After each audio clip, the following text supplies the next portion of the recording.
Soal kasus minta Jokowi mundur, gugatan pra-peradilan Ruslan Buton ditolak.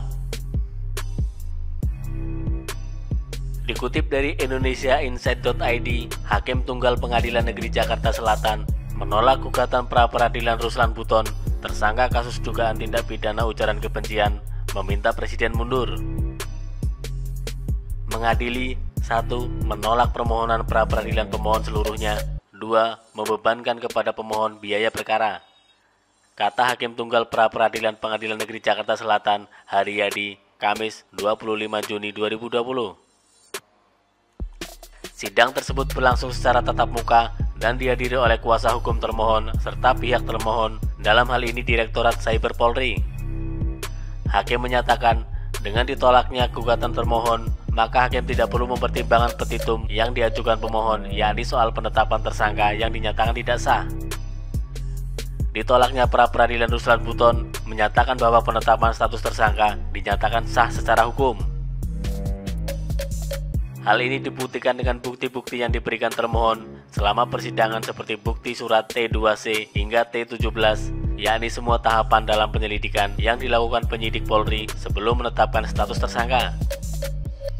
Maka hakim menyimpulkan bahwa saat pemohon ditetapkan sebagai tersangka, termohon telah memiliki dua alat bukti yang sah, yaitu keterangan saksi dan ahli, serta penyertaan barang bukti lainnya yang sah, kata Haryadi. Sementara itu, kuasa hukum Ruslan Buton, Tonin Tahta Singarimbun, menyatakan kecewa dengan keputusan Hakim Pra-Peradilan Pengadilan Negeri Jakarta Selatan itu. Menurut dia, sidang tersebut tidak mengindahkan putusan Mahkamah Agung dengan tidak mempertimbangkan putusan MA nomor 21 tahun 2012 tentang pemeriksaan calon tersangka dan adanya minimal dua alat bukti.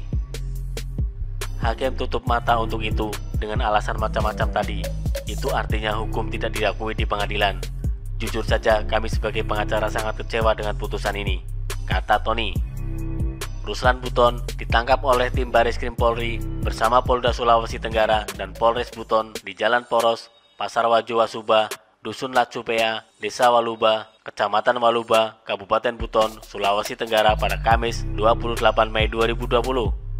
Dalam kasus ini, barang bukti yang disita polisi yakni satu ponsel pintar dan sebuah KTP milik Ruslan. Bareskrim Polri kemudian menetapkan Ruslan Buton sebagai tersangka dalam kasus penyebaran informasi hoaks dan ujaran kebencian terkait surat terbuka yang meminta Joko Widodo untuk mundur dari jabatannya sebagai Presiden RI. Ruslan pun langsung ditahan di rutan Bareskrim per Jumat 29 Mei 2020 selama 20 hari hingga 17 Juni 2020. Ruslan dijerat dengan pasal 14 ayat 1 dan 2 dan atau pasal 15 Undang-Undang Nomor 1 Tahun 1946 tentang Peraturan Hukum Pidana yang dilapis dengan pasal 28 ayat 2 Undang-Undang Nomor 19 Tahun 2016 tentang Informasi dan Transaksi Elektronik (ITE) dengan ancaman pidana 6 tahun dan atau pasal 207 KUHP dapat dipidana dengan ancaman penjara 2 tahun.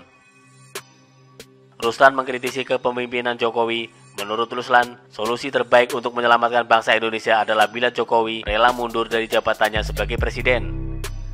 Namun bila tidak mundur, bukan menjadi sebuah keniscayaan akan terjadinya gelombang gerakan revolusi rakyat dari seluruh elemen masyarakat. Tutur Ruslan dengan rekaman suaranya. Usai merekam suara, pelaku kemudian menyebarkannya ke grup WhatsApp Terdadu Ekstrim Matra hingga akhirnya viral di media sosial.